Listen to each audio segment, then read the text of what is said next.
Hrvatska ima odličnu tradiciju dobrih liječnika i dobre medicine. Mi smo među prvima u svijetu, dakle 7.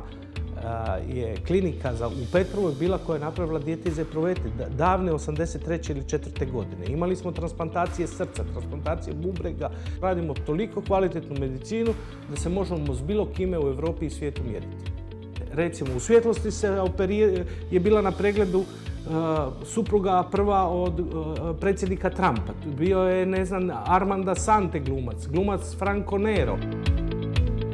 Mi smo jedini na ovom području Europe koji imamo radiokirurški uređaj koji zapravo radimo jednu totalno drugačiji način jednog minimalno invazivnog, zapravo neinvazivnog operativnog zahvata koji zapravo nije klasična kirurgija, nego je korištenje fotonskih zraka, znači zračenja koji je usko fokusiran i koji omogućava uništenje tumora na jedan drugačiji način.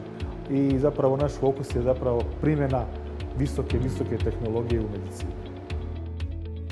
Estetska kirurgija koja je nešto s čim ja živim već 25 godina u kontinuumu, ne samo da je i moj život i osoblja koji radi kod mene, nego je na neki način postao sinonim za sve ono što se oko nas dešava. Mi nastojimo biti apsolutno uz bok najboljim ustanovama u svijetu. Znači, svaki pacijent koji dođe k nama, bez obzira odakle došao, identičnu kvalitetu usluge će dobiti u Cirihu, Los Angelesu, New Yorku ili u Zagrebu. Posebnost hrvatske zdravstvene usluge, rekao bi medicinske, je medicinska edukacija, odnosno osoblje koji su kvalificirani, uključujući liječnike, medicinske sestre i pomoćno osoblje.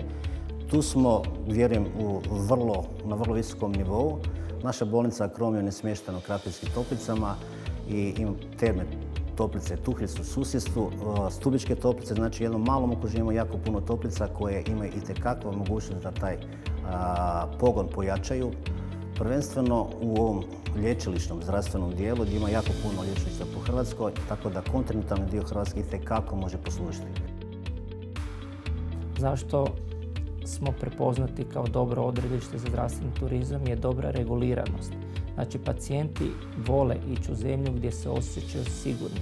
U Hrvatskoj postoji takozvani komorski sustav koji štiti ne samo struku kao struku i djelatnost, nego štiti pacijente koji dolaze obaviti nekakvu zdravstvenu uslugu.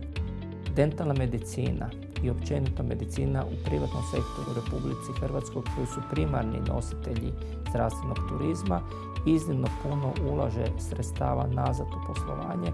Znači, bilježimo visoko moderne opremljene klinike, visoku razinu edukacije, visoku razinu spremnosti tih kadrova da upotrijebe određeni materijal ili određeni postupak, što isto naši pacijenti jako dobro i brzo to prepoznaju.